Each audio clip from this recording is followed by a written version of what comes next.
સર્વ મિત્રોને મારા જય શ્રી કૃષ્ણ. રાધે રાધે. આજે આપણે પુરુષોત્તમ માસનો 26મો અધ્યાય, જેમાં પુરુષોત્તમ માસ વ્રતના નિયમો, છોડવાની વિધિ અને વૈકુંઠની જાત્રાની અદ્ભુત કથા વાર્તાનું શ્રવણ કરીશું. સનાતન ધર્મમાં શાસ્ત્રો અને ગ્રંથોમાં સર્વ માસમાં ઉત્તમ માસ જો કોઈ હોય તો એ પુરુષોત્તમ માસ છે, જેને અધિક માસ તરીકે પણ ઓળખવામાં આવે છે. પુરુષોત્તમ માસ દરમિયાન પૂજાપાઠ, દાન અને સત્કર્મોને ખાસ મહત્વપૂર્ણ માનવામાં આવે છે. આ માસ દરમિયાન કરવામાં આવતા દાન પુણ્ય અનંત ગણું પુણ્ય લાવે છે. તેથી લોકો ઉદારતાથી ગરીબોને ભોજન, વસ્ત્રો અને અન્ય આવશ્યક વસ્તુઓનું દાન કરે છે, જેનાથી ભગવાન વિષ્ણુના આશીર્વાદ સાથે સુખ અને સમૃદ્ધિ મળે છે. આ મહિના દરમિયાન ઓમ નમો ભગવતે વાસુદેવાય મંત્રનો જાપ કરો, શ્રીમદ ભગવદ્ ગીતાનો પાઠ કરવો અને નદીમાં પવિત્ર સ્નાન કરવાનો વિશેષ મહિમા રહેલો છે. પુરુષોત્તમ માસમાં મહિલાઓ દ્વારા માટીમાંથી બનાવેલી કાંઠા ગોરમાની મૂર્તિ, જેની ભક્તિભાવથી પૂજા અર્ચના કરવામાં આવે છે. મહિલાઓ દ્વારા દરરોજ ગોરમાની પૂજા, આરતી, કથા તેમજ ભજન કીર્તન કરવામાં આવે છે. એક માસ સુધી આ રીતે મહિલાઓ શ્રદ્ધાપૂર્વક હર્ષોલ્લાસથી પુરુષોત્તમ માસની ઉજવણી કરે છે. પુરુષોત્તમ માસના અંતિમ દિવસે ભજન કીર્તન સાથે વાતે ગાતે ગોરમાને નદીના જળમાં વિસર્જન કરી પુરુષોત્તમ માસની પૂર્ણાહુતિ કરે છે. આમ સૌ કોઈ પુરુષોત્તમ ભગવાનનું વ્રત કરે છે. હવે પુરુષોત્તમ માસના 26મા અધ્યાયમાં પુરુષોત્તમ માસ વ્રતના નિયમો, છોડવાની વિધિ કેવી હોય છે તેના વિશે જાણીશું. સૂત પુરાણી બોલ્યા કે, હે શૌનકાદિ મુનિઓ, રાજા દ્રઢ ધન્વાએ પુરુષોત્તમ માસના વ્રતના નિયમો, છોડવાની વિધિ અંગે પૂછતા વાલ્મીકી ઋષિએ તેમને જે જણાવ્યું હતું તે હું તમને હવે જણાવું છું, તેથી ધ્યાનથી સાંભળો.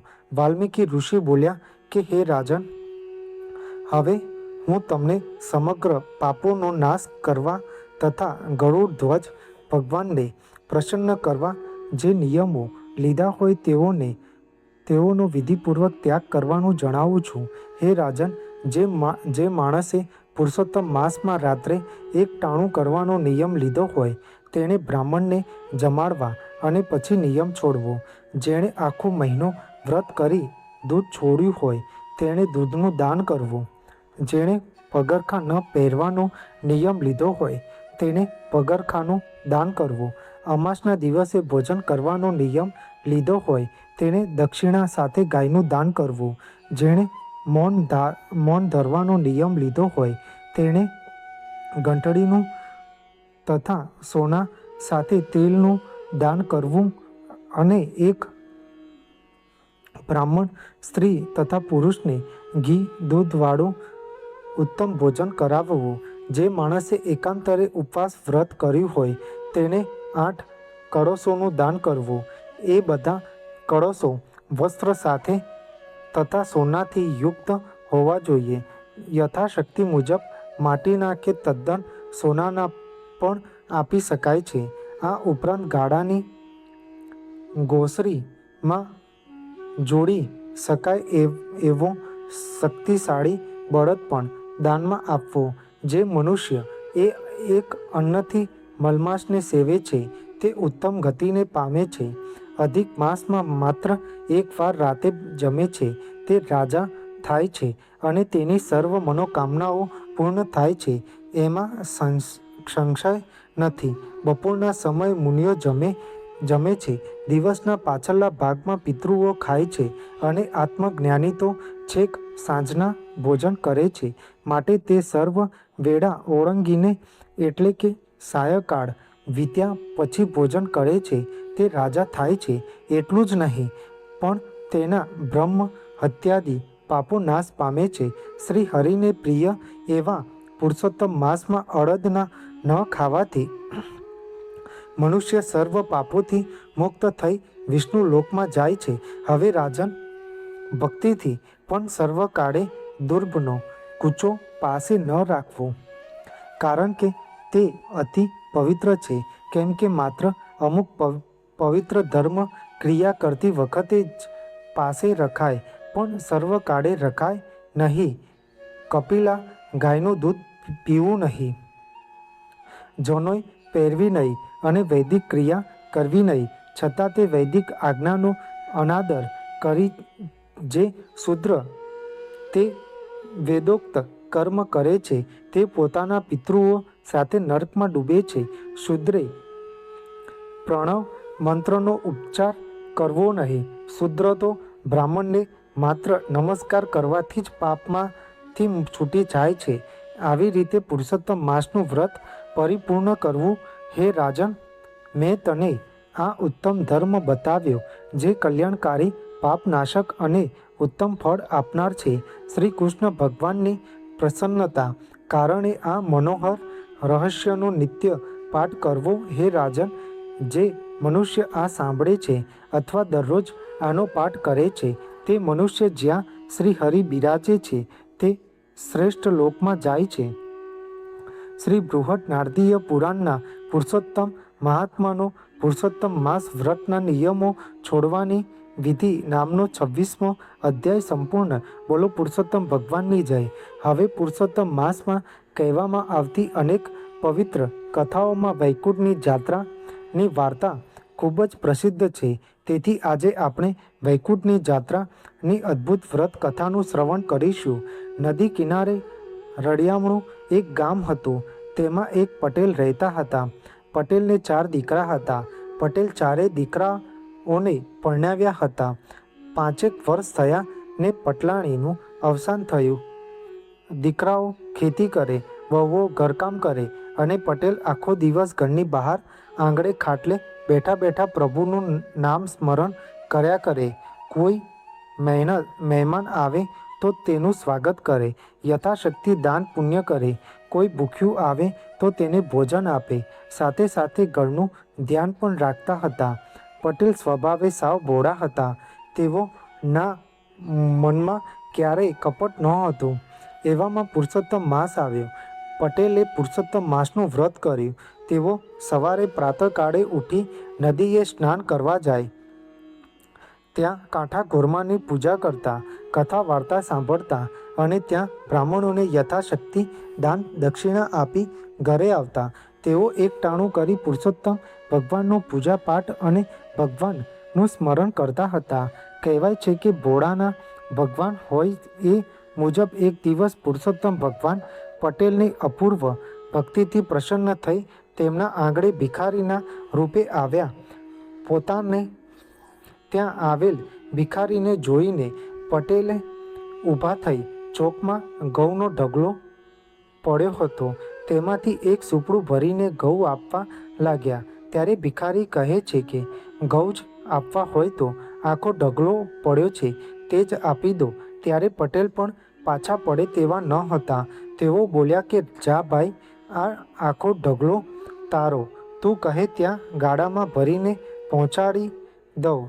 ત્યારે ભિખારી બનીને આવેલા ભગવાને પ્રસન્ન થઈને ઘઉંના ઢગલા ઉપર હાથ ફેર્યો. ત્યાં તો બધા ઘઉં સાચા મોતી બની ગયા. પટેલ તરત સમજી ગયા કે મારે આંગણે ભગવાન સાક્ષાત પધાર્યા છે. પટેલ તો ભગવાનના ચરણોમાં પડી ગયા. ત્યારે પુરુષોત્તમ ભગવાન બોલ્યા કે હે મારા વહાલા ભક્ત, હું તારા ઉપર અતિ પ્રસન્ન છું. તારે જે માંગવું હોય તે માંગ. ત્યારે પટેલ બોલ્યા કે હે પ્રભુ, તમે મને ઘણું સુખ આપ્યું છે. મારે ભૌતિક સંપત્તિ જોઈતી નથી. મારી ઈચ્છા સદૈવ વૈકુંઠની જાત્રા કરવાની છે. તે પૂર્ણ કરો તો આપની કૃપા દ્રષ્ટિ રહેશે. ત્યારે પુરુષોત્તમ ભગવાન તો પટેલને વિમાનમાં બેસાડી વૈકુંઠ ધામ લઈ ગયા. પટેલને વૈકુંઠના દર્શન કરાવ્યા. ત્યાંથી તેઓ ગોલોક લઈ ગયા. પછી બ્રહ્મલોક, પાતાળલોક અને ઇન્દ્રપુરી દેખાડ્યું અને અક્ષરધામ પણ દેખાડ્યું. આ બાજુ પટેલના દીકરાઓ બાપાની શોધાશોધ કરવા લાગ્યા. પણ બાપા મળે ક્યાંથી? બાપા તો જીવતે જીવત વૈકુંઠની જાત્રાએ ગયા હતા. થોડા દિવસ બાપાની શોધાશોધ પછી કંઈ પતો ન મળતા તેઓએ બ્રાહ્મણોને બોલાવીને પૂછ્યું, બાપા ક્યાં જતા રહ્યા છે? કંઈ પતો લાગતો નથી. અત્યારે કરવું શું? ત્યારે બ્રાહ્મણો કહે છે કે બાપા જીવતા હશે તો તેઓ 11 દિવસમાં પાછા આવી જશે. ન આવે તો મરી ગયા સમજી તેમનું કારજ પતાવી દેજો. છેવટે 12મા દિવસે છોકરાઓએ દાઢી મૂછ મુંડાવીને સરાવવા બેઠા. ગામે ગામથી આ 12મા દિવસે માણસો આવ્યા હતા. બાપાને પિંડદાન દીધા. ત્યાં જ સરળ કરતું પુષ્પક વિમાન આવ્યું અને એમાંથી પટેલ નીચે ઉતરી ઘેર આવ્યા. પટેલને જોઈ બધા ભૂત કરીને ભાગવા લાગ્યા. ત્યારે પટેલ બોલ્યા કે ઓ ભાઈઓ, હું ભૂતે નથી ને પલિતે નથી. હું તો જીવતો જાગતો માણસ છું. હું તો વૈકુંઠની જાત્રા કરવા ગયો હતો. પટેલે બધાને ઘણા સમજાવ્યા, પણ લોકોના ગળે વાત ન ઉતરી. સદેહે કોઈ વૈકુંઠ ગયું સાંભળ્યું છે? પટેલ ભોળા હતા, તેમજ ધાર્મિક વિચારના હતા. તેથી તેમની વાત સાચી હોય એમ માને કેટલાક બ્રાહ્મણો બોલ્યા કે પટેલ, તમે અમને બધાને સ્વર્ગ દેખાડો તો તમારી વાત સાચી, નહીતર તમે મરી ગયા છો તેમ માની લઈશું. તેમાં તમારું કંઈ ચાલશે નહીં.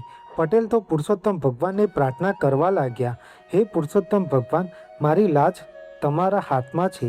અહીં બધા મારું પારખું કરવા બેઠા છે, માટે હે દીનાનાથ, ગરુડે ચડી મને સહાય કરજો. ત્યારે પુરુષોત્તમ ભગવાને પટેલનો પોકાર સાંભળ્યો અને તેઓ ગરુડે ચડી ત્યાં આવી પહોંચ્યા. પટેલે પ્રભુને પ્રાર્થના કરતા કહ્યું કે હું પ્રભુ, આ બધાને જીવતે જીવ વૈકુંઠની યાત્રા કરાવો, નહીતર મને અહીં કોઈ જીવવા નહીં દે. ત્યારે પુરુષોત્તમ ભગવાન બોલ્યા કે હે ભક્ત, વૈકુંઠના દર્શન પુણ્યશાળીને જ થાય છે. પછી ભક્તની જીદ આગળ ભગવાને નમતું જોખ્યું ને બોલ્યા કે હે ભક્ત, તમે ગરુડના પગ પકડો, તમે બીજા તમારા પગ પકડે, ત્રીજા બીજાના પગ પકડે, એમ જેને વૈકુંઠ આવવું હોય તે આવી રીતે આવે. ત્યારે ભગવાને ગરુડની ઉડવાની આજ્ઞા કરી કે પટેલે ગરુડના પગ પકડી લીધા. બ્રાહ્મણે પટેલના પગ પકડ્યા. આમ પટેલ અને 7 બ્રાહ્મણો આકાશમાં ઉડ્યા. જીવતે જીવ વૈકુંઠ જોવાનું મળશે એ આશાએ બધાને આનંદનો પાર રહ્યો નહીં. જે બ્રાહ્મણે પટેલના પગ પકડ્યા હતા એને લાડવા બહુ ભાવે. એ પટેલને પૂછવા લાગ્યો કે હે પટેલ, વૈકુંઠમાં લાડવા તો મળશે ને? એટલે પટેલ હા પાડી. ત્યારે બ્રાહ્મણ પૂછવા લાગ્યા કે પેટ ભરીને ખાવા મળે તેટલા લાડુ તો હશે ને? ત્યારે પટેલ કહે છે કે તારાથી ખવાય તેટલા ખાજે ને, ત્યાં તો ઘણા લાડુ છે. એ વાત જાણી બ્રાહ્મણના મોંમાં પાણી આવ્યું અને તે પાછો બોલ્યો કે ત્યાં કેટલા લાડુ છે એ તો કહું. ત્યારે પટેલ બોલ્યા કે આટલા બધા. આમ કહી જ્યાં પટેલ હાથ પહોળા કરી બ્રાહ્મણને બતાવવા ગયા ત્યાં પટેલના હાથ છૂટી ગયા અને બધા આકાશમાંથી નીચે પડ્યા. બધાનો જીવ નીકળી ગયો. આમાં ફક્ત એક પટેલ જીવતા રહ્યા અને 7 બ્રાહ્મણોને મરેલા જોઈ પટેલ તો આક્રંદ કરવા લાગ્યા અને કહેવા લાગ્યા કે હે ભગવાન, આપે તો મને બ્રહ્મ હત્યાના પાપમાં નાખ્યો. હવે તમે મને આમાંથી ઉગારો, નહીતર હું પ્રાણ ત્યાગ કરી દઈશ. અને ખરેખર પટેલ ચિંતા ખડકીને પ્રાણ ત્યજવા તૈયાર થયા. ત્યાં ભગવાને અમૃત જળ છાંટી 7 બ્રાહ્મણોને સજીવન કર્યા. આમ પટેલની પુરુષોત્તમ ભગવાનની નિષ્કામ ભક્તિથી તેમણે જીવતે જીવ વૈકુંઠ જોયું અને બીજાને પ્રભુના દર્શન થયા. હે પુરુષોત્તમ ભગવાન, જેવા પટેલને ફળ્યા તેવા કથા વાંચનાર સાંભળનાર સૌને ફળજો. બોલો પુરુષોત્તમ ભગવાનની જય. જે વ્યક્તિ સાચા મનથી ભગવાન પુરુષોત્તમનું વ્રત અને નિસ્વાર્થ ભાવે સેવા પૂજા કરે છે તેની પુરુષોત્તમ ભગવાન સર્વ મનોકામના પૂર્ણ કરે છે.